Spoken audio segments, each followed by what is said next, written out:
Hello, welcome to our garden. The sun is shining today, don't know if you can tell. Today is the 22nd of March and today is about the peas. So the peas have all got a good bit of height on them now. We're far from out of the frost, but sort of beginning of spring is when we want to get them in the ground. So today I'm going to be putting these in one of the low beds. After this season I'm actually going to cut this in half and do two rather than just one incredibly long one, because there's only a couple of places full length can go and it's a bit silly. I've done them a bit more sparsely than I did last year because I think that's why they all failed before they got out, but they have started to struggle in here and get a little bit wilty, so I want to get them out there now so then they can get into the ground and start getting used to it. So yes, this will be a plan for today. The way in which I'm going to do these is thanks to Jessie at plot 34, is it? She uses raspberry canes. That's fantastic. And my little experiment with the raspberries has shown me how far I need to cut them back. The vast majority of them, I've still got to cut them back quite a bit more. So the first job is to cut the raspberries down a bit, just so I've got the extra canes, and also I'm not going to cut where the growth is, but the growth is only coming up about halfway. I'll show you in just a moment.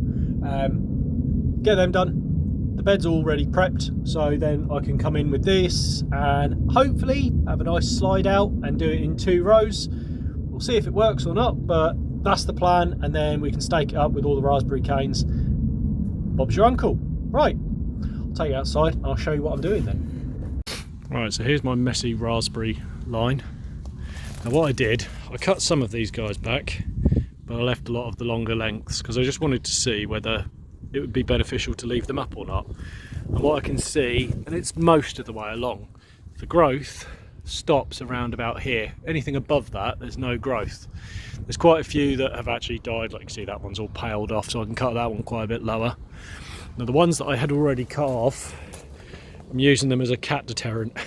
So this bed's all nicely rotting down, and there's some manure and a load of compost just rotting down. But obviously beans, peas on that side, peas on that side, and the rhubarb at the back. Nice and pretty. Some Elysium at the front just for some flowers. But I'm using those raspberry canes to get rid of the cats from mucking in my bloody thing. Well, yeah, you can see they've been digging up still, and they just can't sit themselves down. So yeah, it's working, but I may have to take all that off because I don't think I'm going to have enough here. But I'll set the camera down and yeah, I'll get snipping.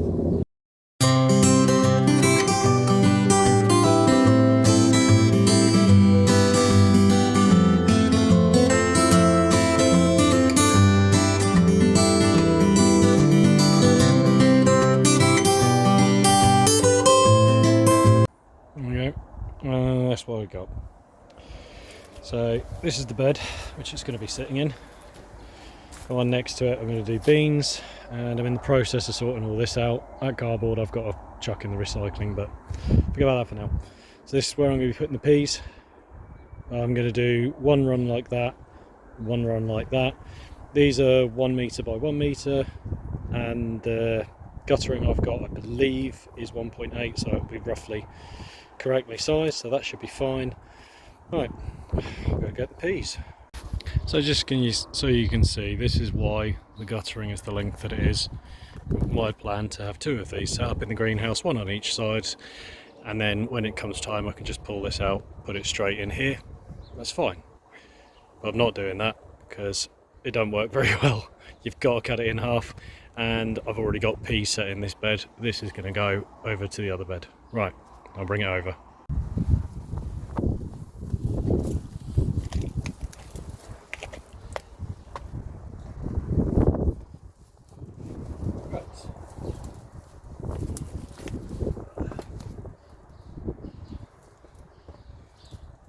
So hopefully I've remembered to record. I probably have. So the plan is then, it's got to be split around about here. So I'm just going to dig my fingers in just to make sure that any roots that I've gone over to the other side, it's not ideal, but they have to get broken. It's just that consistency. Peas don't like their roots being disturbed very much, so another reason why I'm going to just do one do it as two rather than just doing it as one. So let's get a mound out.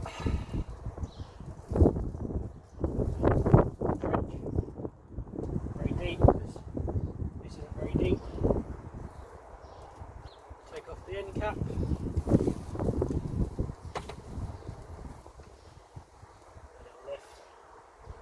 That's going to be fine. Right, moment of truth, will it work? That'll be a no. Oh no, it's all... Come on, off you come.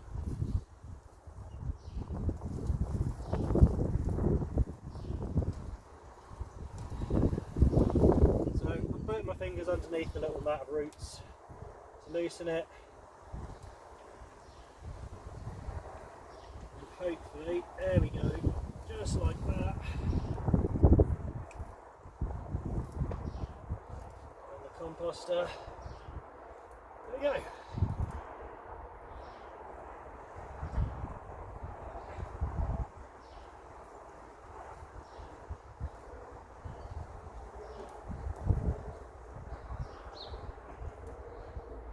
Look at that, it worked.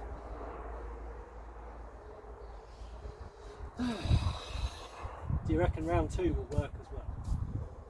I don't. So that's one run of peas.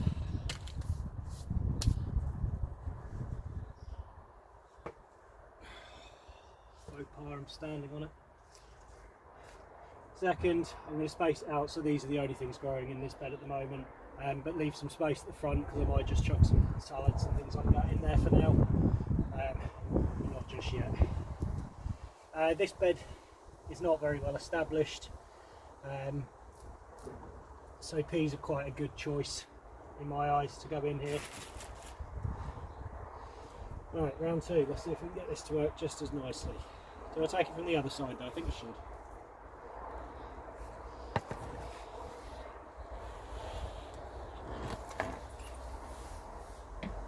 So again, taking the end cap off. I could have just used duct tape, but I decided to spend an extra 50p, get the actual end caps for the gutter. Oh, that's not good. I'll stop talking for a minute and just concentrate.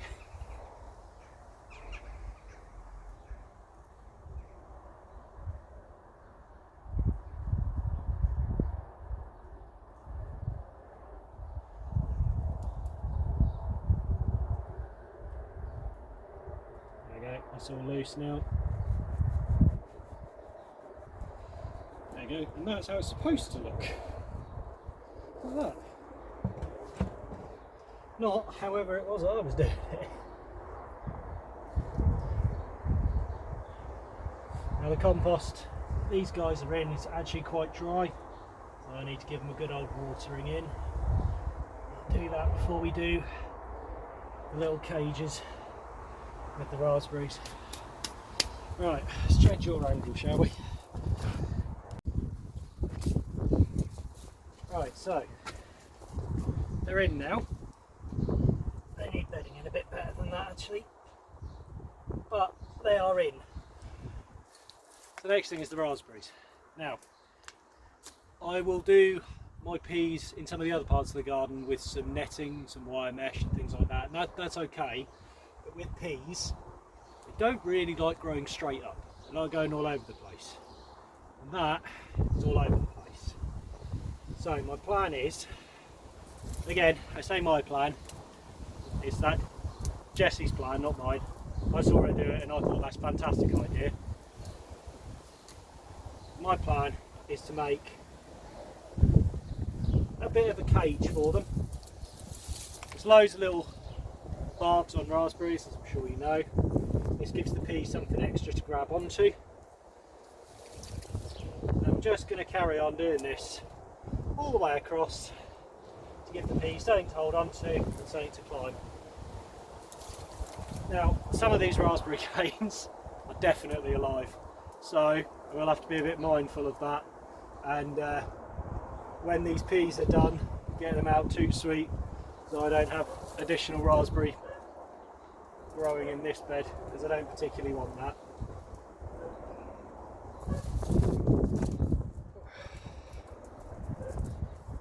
also have the added benefit of less likely for the birds to come and munch all the little peas, I suppose. We'll wait and see if that comes true or not. But I have an awful lot of other peas planted, and I've got a lot more to plant still as well.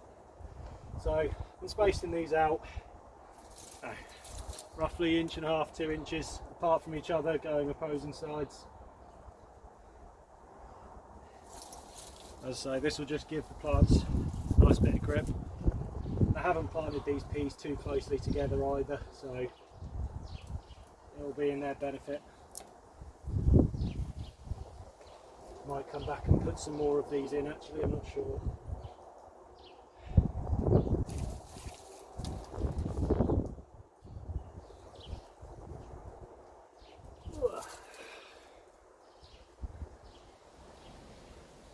They'll give them the opportunity to do as they wish as they grow. Make sure these are all down nicely. I'll come back and water it all in a minute. I'll figure out where I put the watering can first.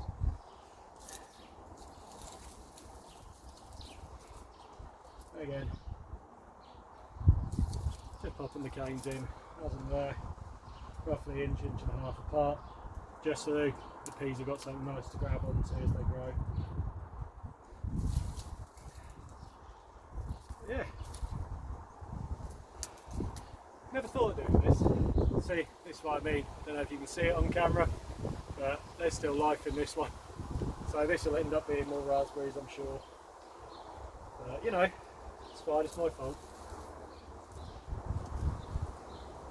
I think if it goes well this year, then I'll definitely be saving all of the raspberry canes when I come back at the end of the year. Because yeah, looking at all the growth on it, at this point I'm not actually sure whether I'll do that again next year. I imagine I'm probably going to get raspberries a bit earlier. But whether I'm going to get them or not, I'm not sure, because we usually end up with several big freezer bags full of raspberries by the end of the season that last us, well actually I think we just finished the last of last year's, last week, maybe the week before. So, we'll see. I do enjoy the glut of raspberries we get. My son used to come out and get them in the morning before school and call it his raspberry power, which was good. It does look as though we're going to have enough to be able to go back and thicken it up a little bit more, which is good. Well, that's going to be a good one to grab onto, isn't it?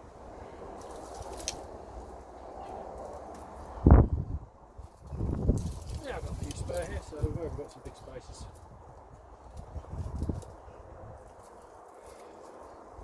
And I'll come back in a bit and water it all with the watering can. Yeah, should be good.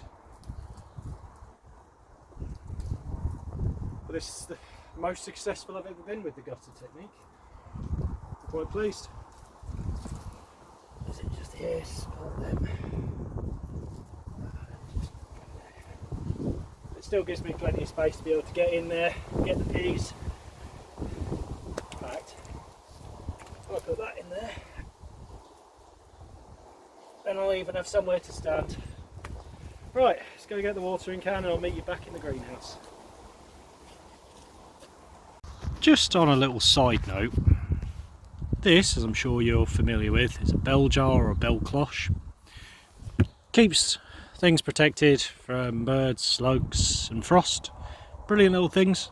They're not the cheapest. So I've got some salad in there and I only own 2 of those. Now, I had a thought. What about 5-litre water bottle? I've only done this morning. You can see it's misting up there nicely, so it's acting like a greenhouse. And there's salad in there. And if I need to cut the air off, I'll just the lid, pop it back on. If I need to let more air out, off the lid, which I'm doing at the minute. We buy these anyway. Rather than buying additional cloches for my salad, because I am desperate for my salad to start coming through. You can see I've had some spare, so I've just put it in there to see what happens with that. It's just a mixed leaf. I think it was actually called gourmet mixed leaf, but they're nice as baby leaf salads. But yeah, so I've got 2 in this bed. See how that does. Before we wrap up for the day, I thought I'd give you a quick run around the greenhouse. Door's been open all morning. It's at 26. When I came in here this morning, however, that was about 38. So it's definitely getting warm in the greenhouse, and you can see a lot of these guys have struggled with it. Now I've taken these all out of the boxes that I had them in. I had them in the propagator lids. I've put them in these trays with some water, partly to base water them all. If the water sucks up from the bottom, it promotes root growth going down, and I kind of need these guys to start plunging their roots down because I need to get them potted up soon. The other reason is slug damage. I have noticed, I mean, this poor little melon mulber, it's just buggered, and this is only in there one night, so that's been destroyed. Thankfully I've still got one more, so got some more planted as well, but it is what it is at the end of the day. There's a quick run through, see what I've got. A lot of the salads, the nice salads, I haven't come up yet, but I only planted them beginning of this week. So we've got melon mulbers, we've got aubergines, which I've not grown before. Again, you can see the damage there, these bloody slugs. We've got several varieties of tomato growing. We've got the Tigerella. There's too many things here. So we've got beef tomatoes and Roma tomatoes over there. We've got a sweet pepper called Big Ben, which is growing quite nicely at the moment, and some California. The spicy ones for this year is Basket of Fire. There's only 3 plants, 2 in this pot, 2 in this pot, 1 in that one, but they're coming along nicely and they're fine to slow down a little bit, so I've not got an issue with them being in here. My catnip, when did I plant this? Oh, I didn't put the date on it. Oh, I should sack myself. Catnip's not come up. That's been at least 2 weeks in there, so I think my seeds are a dud. What else have we got in here? We've got loads of bloody things. Cayenne chili peppers. I know they're slightly spicy, but they're not as spicy as others. Same in this tray with the water. Lift it up. You can see there's water in there. Not sure why it's brown, but you know, it's probably the feed that I've put in. Potatoes. So these are my first early potatoes, and as you can see, they have come up, which is good. They're coming up in all bags. So if you remember on these ones, I planted on 2 of them, I planted 2 and then 1, and then on the other ones it was 2 and 2. And I have definitely got the potatoes coming up from both the deep and the shallow, which is good. This one hasn't really come up yet. There's a little bit come through, but not an awful lot. And again, on that one, only one's come up, but because of that one, I know they're going to be absolutely fine. So these are going to sit in the greenhouse until all the frost is gone. Then the cucumbers have made their way out to the greenhouse today. These 3, unfortunately, have been pestered by the little kitten in my house, a little cat called BB, named aptly by my son who loves Star Wars, so good old BB-8. Sweet peas are all doing nicely as well. Summer squash, one of them's come up. That one is actually cresting now, so that'll be up soon. Some garlic that was spare, and that'll just go in where I find a space. My broccoli, now the way I always do broccoli is I simply get the top of a carton of eggs, sprinkle with compost, sprinkle with some seeds, and then I just pick from there. I just find it easier than messing around trying to do it individually. Some watermelon, which I've not done before. It was only planted a few days ago, so that won't be up for ages. This is the worst of the slug damage, because here were lovely violas. Now there's a couple, and you can see the telltale bloody trail of them. But yeah, and then I've got some more calendula. I've got some lycium, and I forget what these are. Cosmos flowers. I don't know what they are. My wife likes them. My son's cabbages are doing really well. They'll be ready to pot up soon. That is kale. Yes, it's Tuscan black. This is really nice. Really nice. So we're going to grow a lot more of that this year. The happy cucumber that didn't get attacked by my son's cat, which is good. Although ironically, the only one that doesn't have flowers. These ones all have flowers. So, and then the spare onions and all the beetroot, which you can't see properly. There we go. So yeah, that's where we're at the minute. So yeah, we're getting there. We're starting to get things out in beds.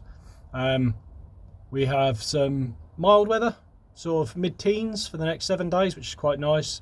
Nighttime temperatures, with the exception of Monday night, are supposed to be sort of above 4 or 5 degrees. Monday it's supposed to be down to 0, but you know, we'll see how that goes. I think everything should be fine in the greenhouse, but worst case scenario, I can lift these trays up and bring them in the house overnight. It's not that big of an issue. May even get the wife to help me if I have to. But yeah, we're getting there. Next things that will be going out will be the brassicas, the kale and the broccoli. They're going to go in the big bed where I've got those salads at the minute. So those salads are only baby leaf salads, so in a couple of weeks I'll harvest a lot of them and get that stuff in that bed, get it growing. I've got to finish building it. The net that's on it at the moment is not fit for purpose. I've got, just off camera, if you can see, something called EnviroMesh, which I've never used before, but I'm going to try and use that to make a full tent over that bed, because we have a lot of buddleias, so we have a lot of butterflies. And they're pretty, they're lovely, but their children are awful because they destroy. So the cabbages, broccoli and kale are all going in that bed. And yeah, other than that, just plodding along quite nicely, enjoying the sun. I hope you all have an absolutely fantastic day. And yeah, thank you for all the subscribers. We're over 200 subscribers now. I'm so pleased with myself. Anyway, I'm rabbiting on now. Thank you ever so much for joining us. Thank you for those who have subscribed. And for those who haven't, please consider joining us. See you all later. Bye-bye.